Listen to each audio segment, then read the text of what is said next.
¿Estamos hoy?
Muy, pero muy bienvenidos a todos.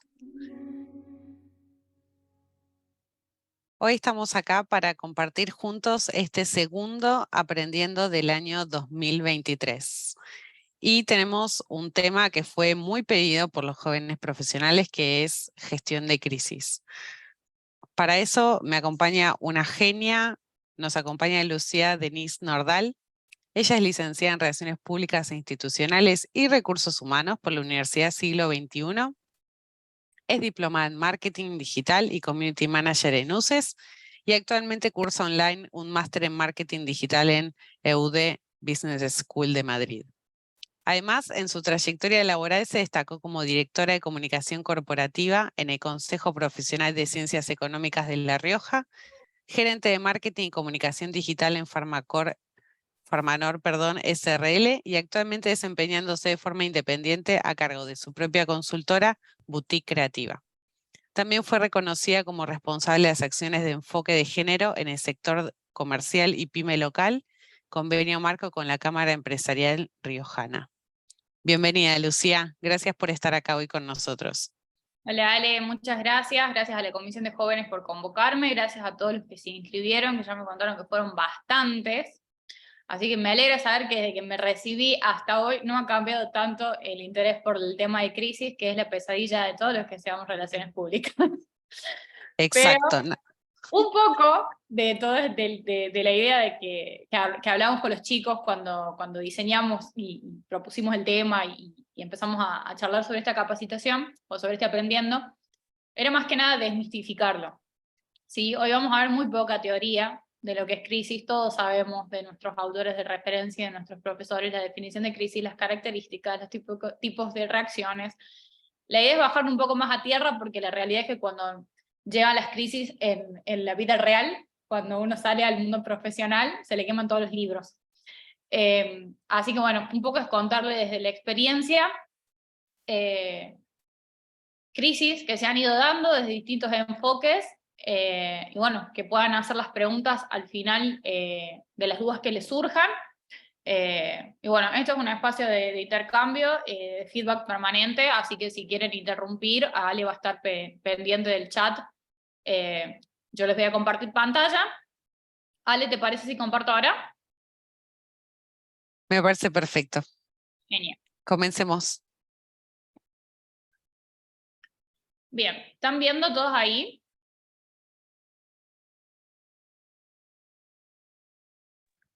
Sí. ¿Sí?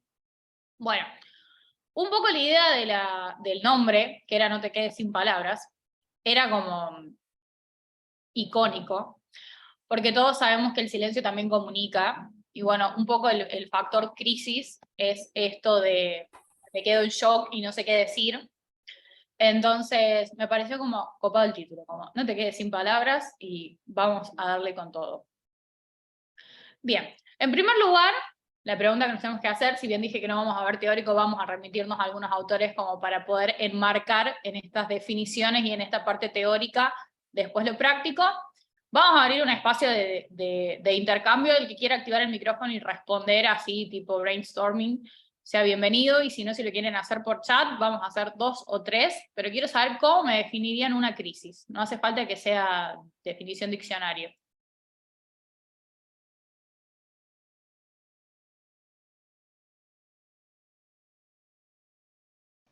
Pueden ir por chat, si no se animan. Están un poco tímidos, ¿les parece si arranco? Acá, cuando se presenta un riesgo. Bien. ¿Qué más? Diría que es, como dicen ahí, evento inesperado, quiebre, ruptura, pero creo que le sumaría el condimento de que tiene el gran impacto en la empresa y que sobre el cual, o organización sobre el cual tenemos poco control. Creo que es el factor determinante de cualquier crisis. Muy bien, perfecto. Están todos sumamente acertados. Según Wilcox, que es así como manual, la crisis es un acontecimiento extraordinario que afecta de manera diversa la integridad del producto o del servicio, la reputación o estabilidad financiera de la organización o a la salud y el bienestar de los trabajadores, de la comunidad o del público general. ¿Sí? Esta es definición así de manual de lo que es una crisis, pero es todo lo que ustedes dijeron y más también.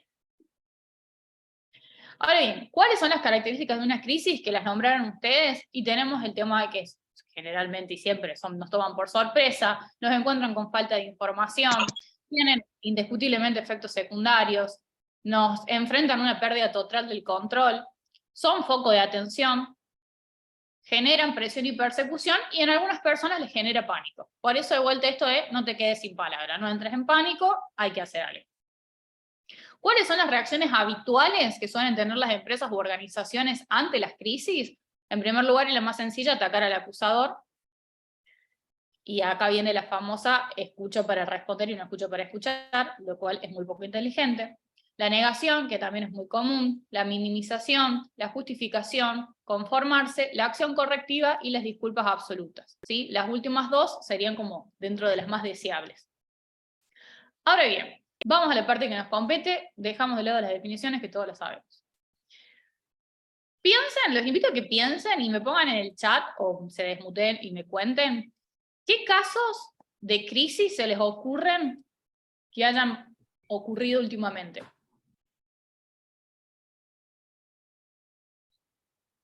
Voy al chat por las dudas. COVID, muy bien. Crisis políticas, muy bien. ¿Alguien más? Cancelación, muy bien. Excelente. Vamos a ir por la primera que le pegaron, que fue COVID. ¿Sí? El COVID fue una crisis así como con todas las características de la crisis. Bueno, fue el COVID. Y a nosotros nos afectó y nos afectó de diferentes maneras.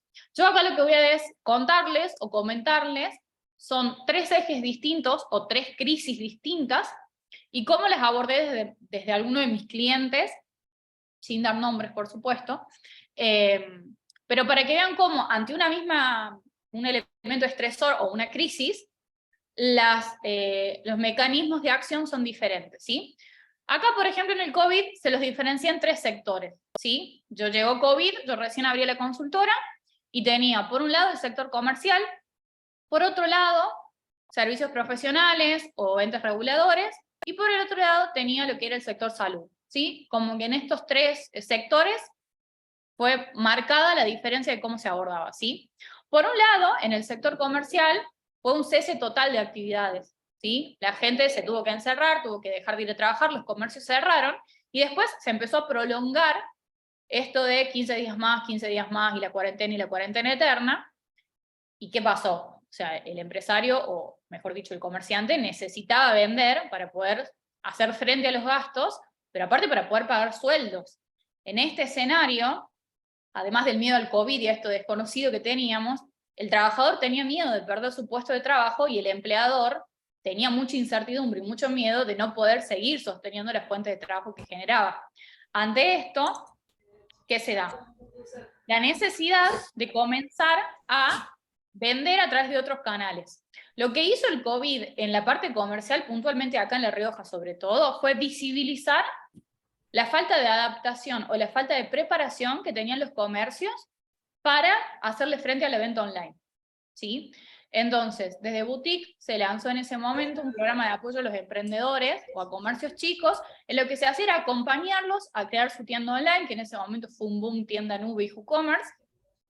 Entonces se los acompañaba en este proceso de pasar a la venta digital, de hablar un poco más de WhatsApp Business, de atender otros canales de venta digital, poder reutilizar, pero también capacitar a la mano de obra, porque no estaban acostumbrados a un cierre de venta o a un seguimiento de venta netamente por canales digitales, y empiezan a tomar relevancia las redes sociales, ¿sí? ¿Por qué? Porque la gente dejó de circular por la calle y la vidriera pasaron a ser las redes sociales, ¿sí? Entonces, en el sector comercial, puntualmente, se elaboró un plan de acción, que son estas cosas que digo: ayuda a la transformación digital, diseño de tienda online, asesoramiento para redes sociales, generación de fotoproducto y demás cuestiones que no se venían haciendo, y devino esto de una crisis que fue económica, fue social, fue humana, pero también fue una crisis técnica, ¿sí? Porque no se contaban o no estaban siendo conscientes de las herramientas y conocimientos que necesitaban para hacer frente a esta crisis. Entonces requirió toda una capacitación y una modernización. Por otro lado, como les decía, estaba el sector de los servicios profesionales. Acá ya entrábamos a hablar con un tono más de relax. ¿Por qué? Porque esta gente no era gente que no iba a trabajar o que peligraba su puesto de trabajo. Esta gente sabía que sí iba a seguir trabajando, y acá el desafío que tuvimos con estos entes que eran reguladores o de control fue adaptar todos los procesos burocráticos de presentación de papeles, de procedimientos y de protocolos, todo a la parte digital. Entonces, ¿cuál fue el desafío acá? Primero, digitalizar todo eso, elaborar sistemas que me permitiesen a mí carga masiva de información, procesamiento de información, y después empezar a generar contenido educativo para que todos los usuarios o afiliados o el público de esos entes supiese cómo hacerlo, porque se hacía toda una plataforma de carga online de trabajos, pero la otra persona, el usuario que estaba del otro lado, no sabía cómo hacerlo. Entonces ahí nacen también en estos entes las capacitaciones online, que hasta el día de hoy, y este aquí, nos sirven un montón, pero ahí fue como que hicieron un boom después de eso, como que ya después no queríamos un tiempo más capacitaciones online, pero ahí fue como, había una tranquilidad de que había un puesto de trabajo y el desafío era otro. Era simplemente salir de la burocratización, de tanto papel, de tanto trámite administrativo, cuestión presencial, migrarlo a lo digital y cómo comunicarlo. Ahí nos enfrentamos solamente a la crisis técnica y organizacional. Cómo nos organizábamos nosotros y cómo nos capacitábamos y aplicábamos las herramientas.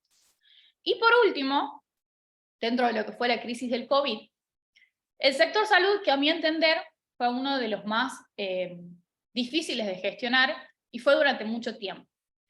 ¿Por qué?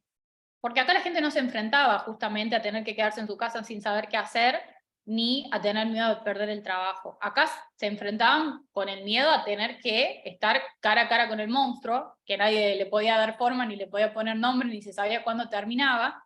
Y aparte no era el miedo de uno enfermarse, sino la responsabilidad que pesaba sobre saber que uno podía ir a su casa y contagiar a alguien. Entonces, en el sector salud, lo que se trabajó mucho fue la adaptación constante a nuevas medidas, había que todo el tiempo estar renovando de acuerdo a los protocolos, pero fue más que nada un desafío, porque a ver, los protocolos venían por ministerio, ya sea de salud de nación o de salud pública de la provincia, te daban las pautas de cómo tenías que atender, de cuál era la distancia, del uso de barbijo, y tenías como el comité operativo de emergencia, se llamaba acá, que te ayudaba en todo el tema de la organización. ¿Cuál era el tema? Era la gestión interna, la comunicación interna. Motivar a las personas para que no abandonen en el medio y luchar contra este fantasma y contra esta incertidumbre que generaba esto que no tenía cara y no sabíamos si tenía fin. Y por otro lado, también era un desafío gestionar los equipos de trabajo porque teníamos muchas bajas. Porque había gente que se enfermaba y como estaba 15 días, capaz que estaba un mes, o capaz que quedaba con secuelas. Entonces también armar los equipos de trabajo. Yo estoy hablando de un cliente que tenía muchos locales vinculados al área de salud, pero había que gestionar los equipos porque había que cubrir las horas, había que respetar las horas de descanso. La gente tampoco era que se estaba postulando tanto a los trabajos porque el sector salud era uno de los más expuestos. Y una vez que pareció que todo se acomodaba, acá en La Rioja el rebrote de COVID vino en enero del 2022, y ahí sí fue un poquito más complicado porque el rebrote empezó más o menos para Año Nuevo. Entonces para el 15 de enero teníamos todos los primeros rebrotes de que habían salido, el 31 y el 1, y fue cuando se aislaba directamente el contacto estrecho. Entonces todo el mundo empezó a presentar contacto estrecho, y desde la empresa se tuvo que bajar una política de decir, no, bueno, si no tenés síntomas, ya estaba la vacuna, ya todo, ver cómo nos organizamos para no perjudicarnos, pero si no, no se sostenía la empresa. O sea, había de a 10 casos, de a 20 casos de contacto estrecho por día en una empresa, era imposible sostener los grupos. Entonces, ante un mismo factor, y acá cierro COVID, quiero que vean cómo la crisis despertaba diferentes crisis dentro de cada uno de los públicos, ¿sí? Dentro del sector comercial, el miedo a quedarse sin trabajo, el miedo a quedarse sin sustento, el miedo a no saber cómo vender, cómo seguir generando ingresos, o cómo generarle valor a mi empleador para que no prescinda de mí. Desde el sector de los servicios profesionales, la crisis técnica y la crisis organizacional, de parar la pelota y decir, bueno, ¿cómo nos organizamos ahora? Recalculamos y seguimos. Y desde el sector salud, que repito, a mi entender, fue muy difícil, es decir, bueno, a ver, ¿cómo le digo yo a una persona que salga todos los días y se enfrente a esto que no sabemos qué es, no sabemos cuándo se va a terminar y no sabemos si no va a contagiar a alguien en su casa, que por ahí era una persona de riesgo? Entonces, repito, ante un mismo hecho, diferentes sensaciones y diferentes percepciones entre los públicos. Respecto a COVID, ¿alguna duda con esta crisis o algo que me quieran consultar?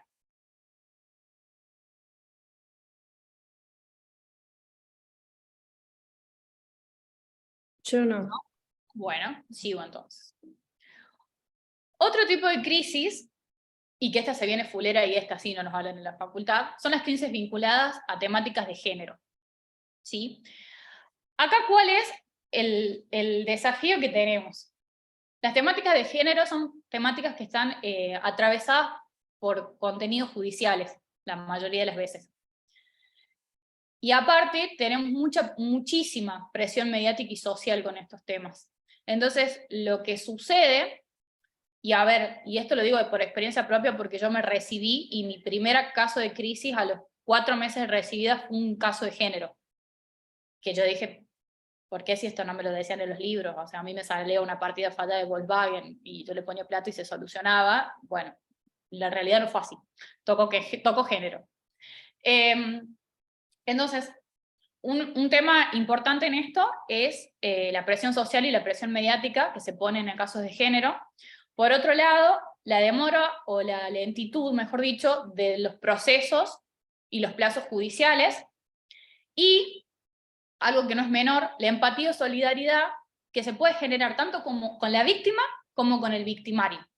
Y que eso se traslade a la toma de decisión. O sea, que mi toma de decisión como autoridad de una organización donde hay una problemática de género se vea sesgada por una cierta simpatía o empatía, ya sea con la víctima o con el victimario, ¿sí? Algo que siempre tiene que regir nuestro plan de acción en política de género es la presunción de inocencia.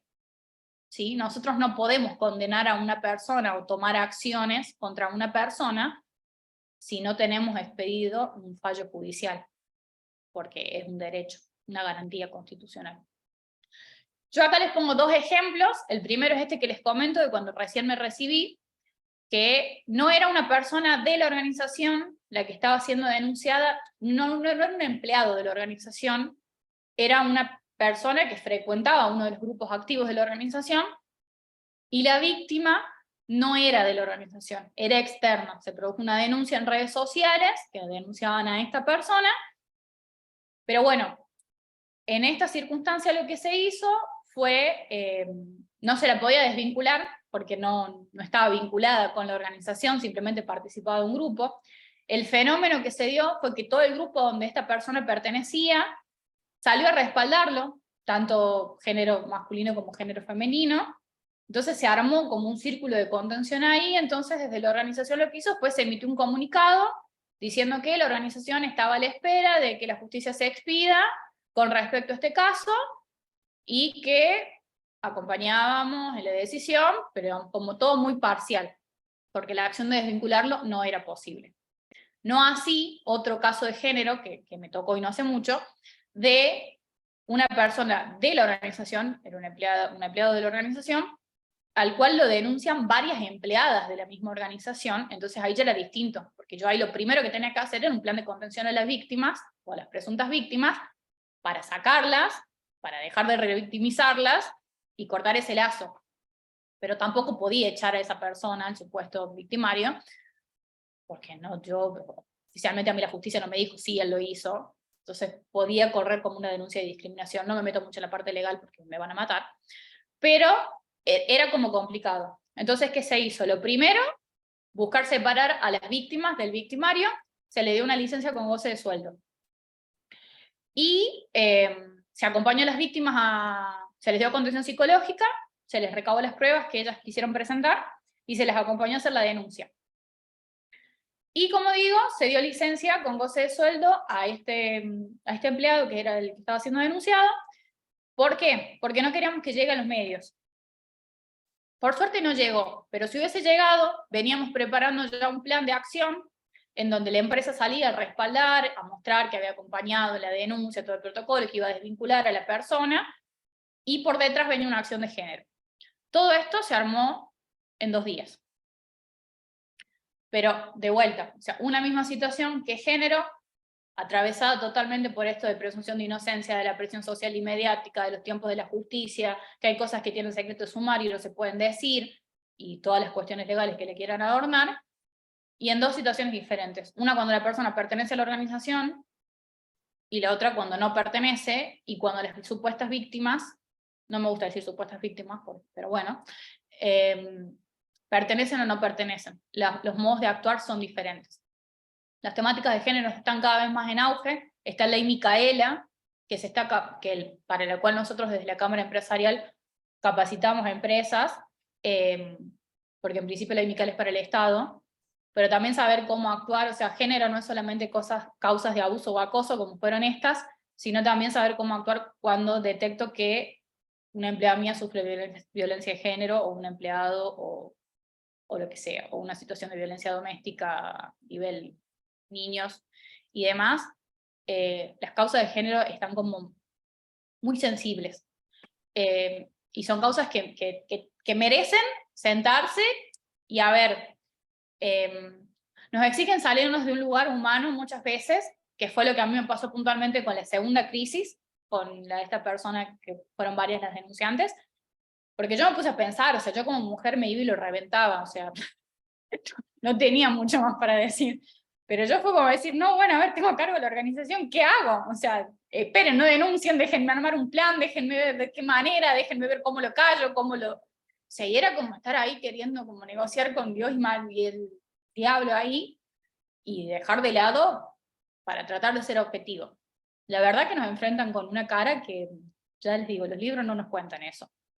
Y por ahí uno no sé si está muy tranquilo con la conciencia, pero bueno, es lo que el deber profesional así lo dice, y uno tiene que ser objetivo porque no estudió abogacía. Y el último caso, quiero saber qué piensan. ¿Ustedes piensan que toda esta inestabilidad del dólar y todo esto que está pasando, lo consideran como que es una crisis o no? Si me dicen que sí, díganme por qué.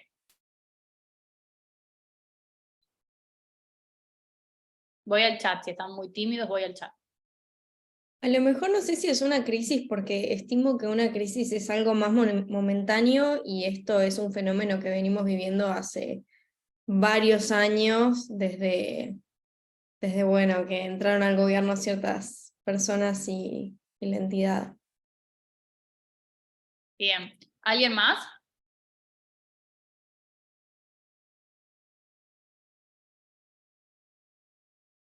Yo creo que sí es una crisis, pero desde el lado de la incertidumbre que generan las personas. O sea, es el miedo de las personas de lo que va a venir. Entonces quizás es como que se aborda distinto desde ese lado. Bien. Cuando yo les planteé a los chicos de la comisión, porque esto se habló antes de qué casos iban a hablar, yo quería plantear algo actual y algo que todos los días vemos, porque ¿quién no se levanta hoy y dice a cuánto está el dólar? Porque ya está por inercia, uno pregunta cuánto está el dólar, aunque no tenga expectativa ni miramiento ni plata para comprar dólares, pero uno igual pregunta cuánto está el dólar. Hasta que un día en el cual yo iba así por la vida diciendo, bueno, que el dólar cerró tanto y bueno, ya vemos qué pasa, yo había comprado un producto a uno de mis clientes y mi cliente me dice, mirá, me dice, a vos te lo puedo decir, la fábrica dejó de despachar, porque como está el dólar, está especulando. Entonces ahí me traslada su preocupación de, está bien, yo porque soy amiga y no tengo problema, pero ¿cómo le digo yo a mis clientes, y eso es a lo que voy, que no van a mandar las cosas, que le cambiaron las opciones de financiación, que el proveedor retiró el catálogo online que había? Entonces, indirectamente y no tan indirectamente, también me afecta. Porque ya sea o porque falta materia prima, o porque la fábrica especula, o porque el transporte hace paro porque subió la nafta, porque subió el dólar, representa una crisis, porque también representa una crisis, básicamente una crisis de reputación y de credibilidad, y de cómo manejo mi cartera de clientes y mi comunicación con los clientes para plantearle esta situación. ¿Qué quiero decir con esto? Que hasta lo que pensamos que no es una crisis, nos genera una crisis a veces.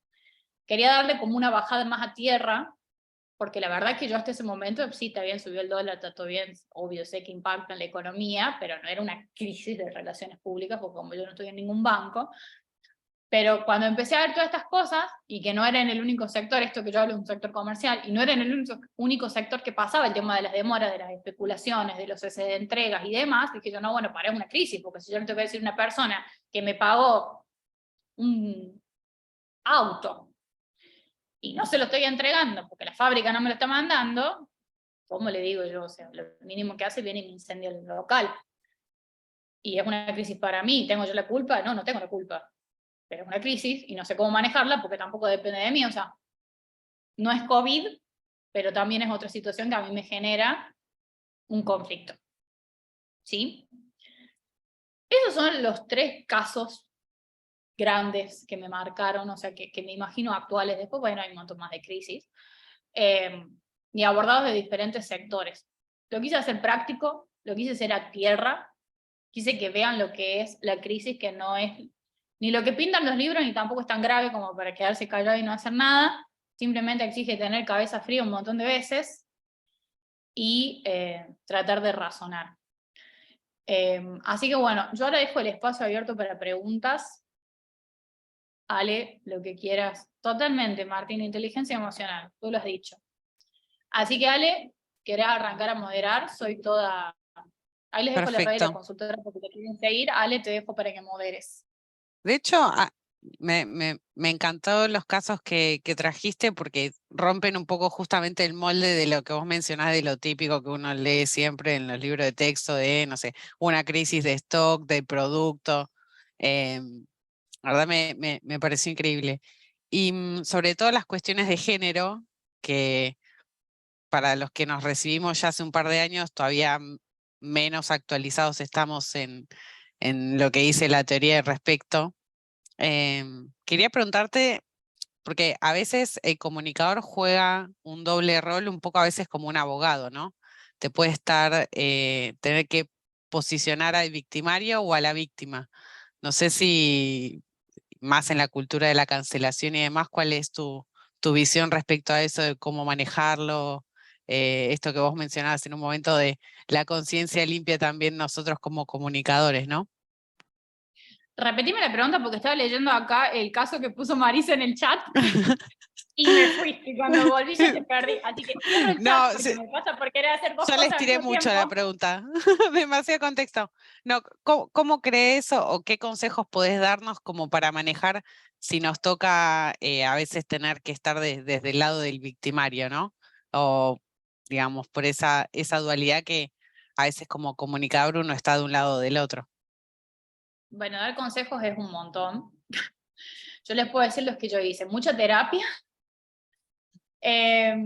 No, esto, tratar de razonar. O sea, la verdad que ya les digo, o sea, a mí me marcó y sabía que de género iba a hablar porque fue mi primera crisis. O sea, me recibí en abril, y en agosto me tocó, me llamaron y me dijeron, mira, hay una denuncia de un supuesto abuso de una persona de la empresa para afuera.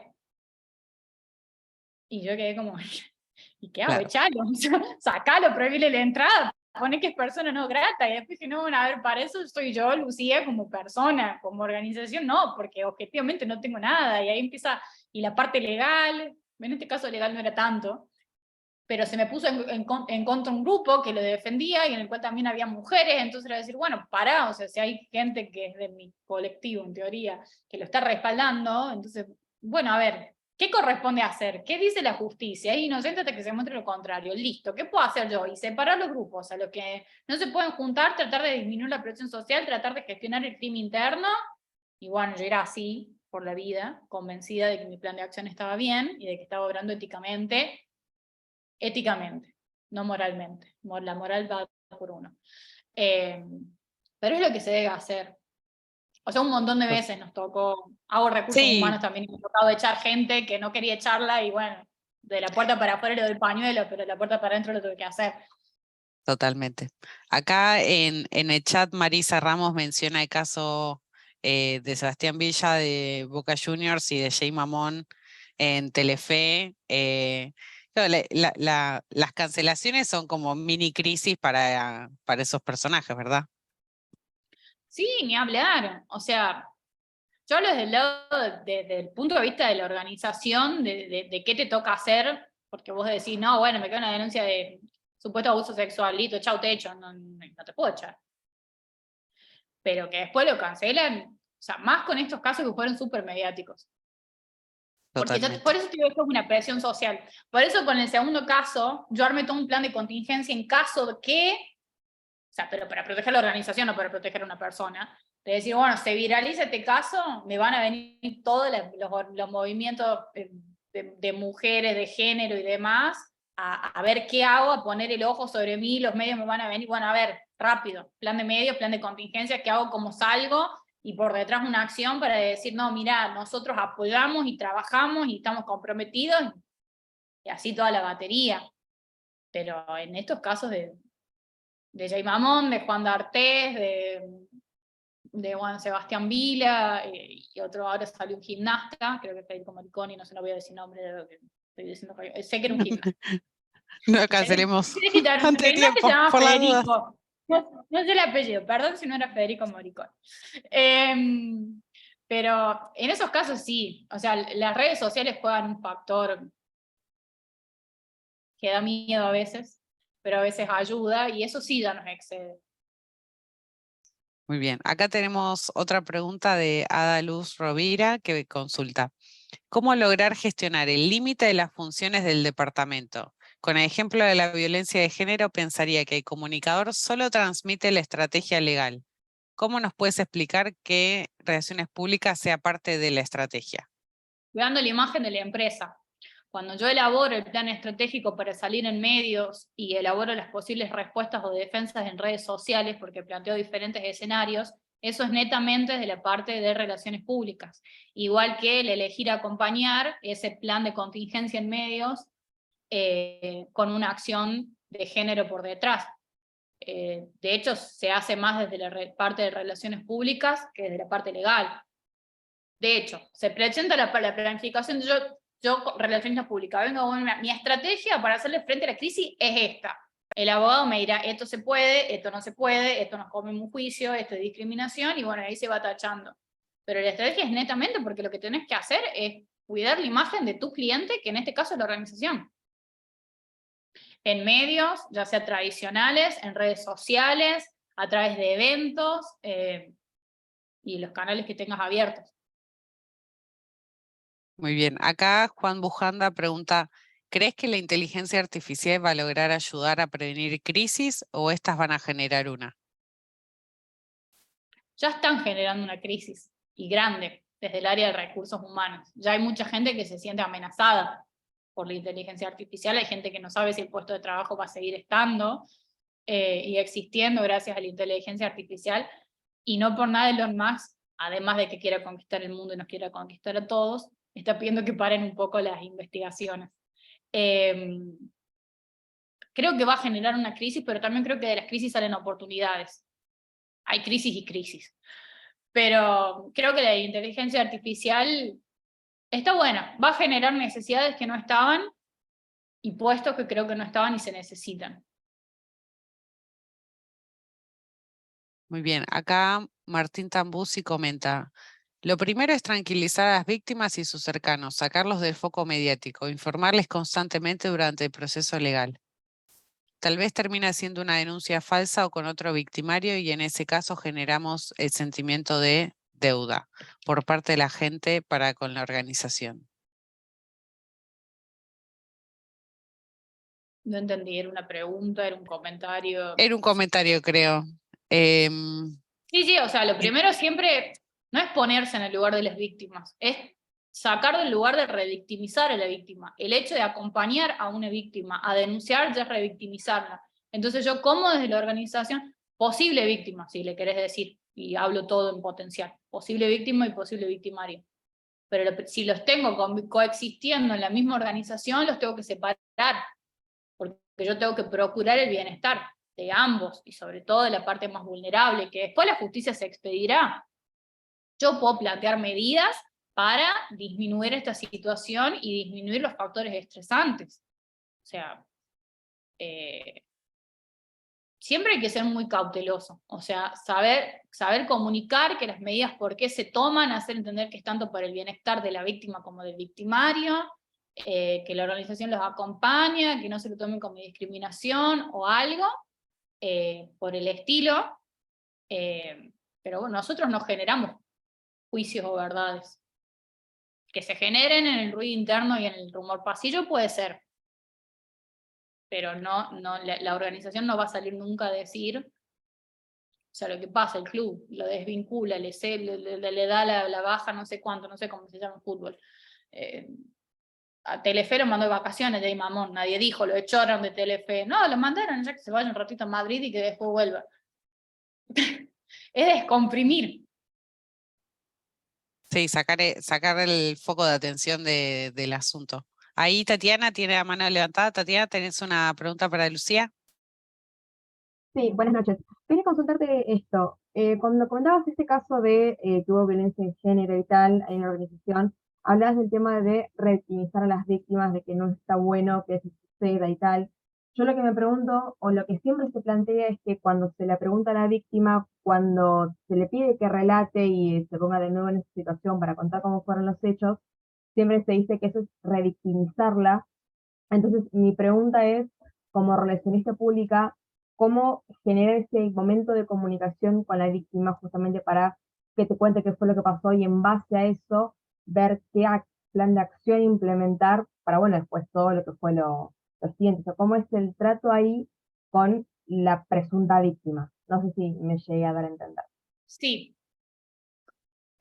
Puntualmente a nosotros lo que nos pasó fue que se nos acercaron estas personas a relatarnos la situación de por sí. Cuando vimos la gravedad se convocó al abogado y una vez con el abogado ahí ellas presentaron algunas pruebas y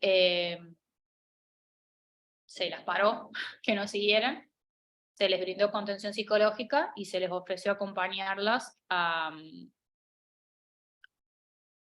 hacer la denuncia en caso de que quisiesen, y quisieron, y bueno, ahí se le dio soporte legal desde la organización para que ellas pudieran ir a denunciar. Nosotros no quisimos ahondar en relato, no se les pidió que relaten, sí se les pidió que muestren las pruebas, que eran contundentes, a nuestro entender, y se las acompañó durante todo el proceso, pero no, una sola creo que fue quien contó, pero fue por voluntad propia, no fue porque alguien le haya preguntado, porque no estábamos tampoco capacitados como para abordar ese interrogatorio. Era como algo muy, está bien, si me venís con confianza y me lo querés contar, contámelo, pero no estoy capacitada para contenerte. Entonces fue como, bueno, la derivemos a la parte donde puede denunciar. Y se les dio contención desde eso y desde hacerle sentir esto de, bueno, te creemos, te acompañamos, ¿qué querés hacer? ¿Querés denunciar? ¿No querés denunciar? ¿Te acompañamos el psicólogo? ¿Querés buscarte un psicólogo? ¿Querés licencia? Fue eso. Muy bien, acá tenemos una pregunta de seguimiento en el chat. Dice, ¿crees que las empresas deben elaborar un programa de una potencial crisis respecto a la inteligencia artificial? Sí, creo que, a ver, desde un lado de la comunicación interna, más que elaborar un potencial plan de crisis o un programa de crisis, lo que se necesita es armar como una reubicación o refuncionalización de la empresa aplicando inteligencia artificial, pero donde cada uno se vea con su rol y su tarea y la inteligencia artificial. Que no sienta que es uno y otro. Creo que tiende más al menos desde la comunicación interna y los recursos humanos, creo que tiende a disminuir la incertidumbre que sienten muchos ante la aparición de la inteligencia artificial, y también armar un plan que acompañe eso, de capacitación o de modernización o de transformación digital, llámenle como quieran, para saber digamos, que la empresa puede acompañar a los empleados en poder aprender, porque la realidad es que, a ver, yo ChatGPT porque me sentí lo aprendí y ya está, y no más. O sea, pero viene una persona que es más grande que yo y ya lleva 5 años, 6 años haciendo lo mismo, y hay que acompañarlo. Entonces, me parece que es elaborar como un manual interno, abocado a la comunicación interna, un manual interno, de decir, bueno, vamos a ir migrando a la transformación digital, pero ¿cómo lo vamos a hacer? Vos vas a ser parte y cómo te vamos a acompañar. Esto desde la parte interna. Sí creo que hay que tener en cuenta, y esto lo vi en el máster en España, o sea, lo vi en un caso real en España, cuando estuve allá, que hay que prepararnos para todo el tema de la protección de datos. O sea, ChatGPT y todo lo que es la nueva inteligencia artificial está como todo el tiempo al límite con lo que es la privacidad de los datos. Hay ahí como toda una contradictoria que no está muy dilucidado el límite entre lo que es privado y a dónde pasa a ser de uso público. Entonces me parece que sí, por una cuestión de seguridad de datos, de ciberseguridad y todas estas cuestiones de terminologías raras que usan ahora, eso sí, me parece que vinculado a lo que son datos, transacciones, ahora con todo el tema de las monedas virtuales, se está empezando a trabajar con blockchain, archivos médicos o registros médicos. Entonces, bueno, a ver, si entra un registro médico, a ver, yo soy una persona, lo pongo de ejemplo, con HIV, que es totalmente secreto y confidencial el resultado y tu tratamiento y demás, y yo entro a un sistema por blockchain en donde mi registro médico y todo mi tratamiento está en la nube esta abstracta de la inteligencia artificial. ¿Y qué pasa si se filtran mis datos? O sea, ahí me violaste mi privacidad. Entonces sí me parece que la organización, de acuerdo a los datos que manejen, si recopila datos, si tengo una tienda online y recopilo datos de pago, o si tengo un software de clientes y tengo direcciones y demás cuestiones, ni hablar un banco, sí me parece que desde ese lado sí haría. ¿Qué pasa si tengo un problema con datos o con ciberseguridad o con ciberataques o con lo que sea? Ahí, Brenda, tenés la mano levantada, ¿tenés una pregunta? Sí, volviendo al tema de género, quería saber si a partir de la crisis de género que tuvieron, generaron desde la empresa algún tipo de herramienta o soporte para que se comunique algún caso próximo, futuro, lo que sea, como que no sea simplemente que la persona se acerque a ustedes, sino que haya, no sé, alguna base, algún mail, algún contacto, que sea, bueno, si llega a pasar, como darle seguridad a los empleados de que puedan también comunicarlo, ¿no? Sí, de hecho la empresa venía trabajando, por eso es que también se generó este clima de que la persona venga y nos cuente. Así que sí, después se hizo una charla de sensibilización, pero bueno, también teníamos que resguardar la imagen del supuesto abusador, porque no dejaba de ser un miembro del equipo y no podíamos nosotros ponernos en ese lugar. Pero sí, se venían haciendo acciones y después se hizo una jornada de sensibilización, así que sí. Creo que el fruto de esas acciones que se venían haciendo y de que se sientan contenidas en un espacio de la organización hizo que pudieran hablar.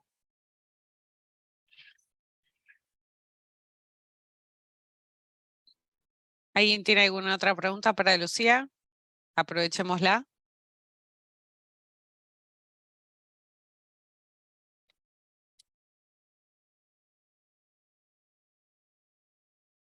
Si no se anima con el micrófono, pueden ir al chat. Pueden poner por el chat.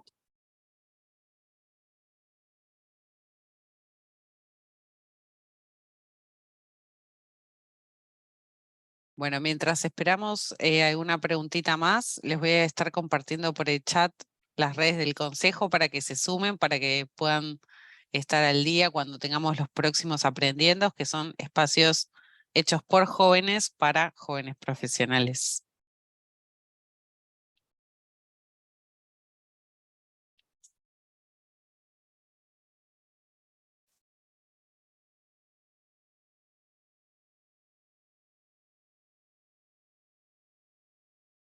¿No? ¿Ninguna pregunta más? Bueno, en ese caso vamos a ir cerrando el espacio. Gracias, Lucía. Yo particularmente aprendí un montón. Estoy segura que todos los que estamos conectados también. Gracias a todos ustedes por conectarse. Les dejamos ahí en el chat una breve encuesta para poder seguir mejorando estos espacios y poder seguir brindándoles nuevos aprendiendos con temáticas y con oradores tan increíbles como Lucía. Bueno, gracias a ustedes por convocarme, a disposición para lo que necesiten, y gracias a todos los que se conectaron y participaron. Espero haber sido de ayuda y que bueno, que le hagan frente a la crisis cuando aparezca. Así es. Gracias a todos y que tengan unas muy buenas noches. Igualmente, hasta luego. Chao, gracias.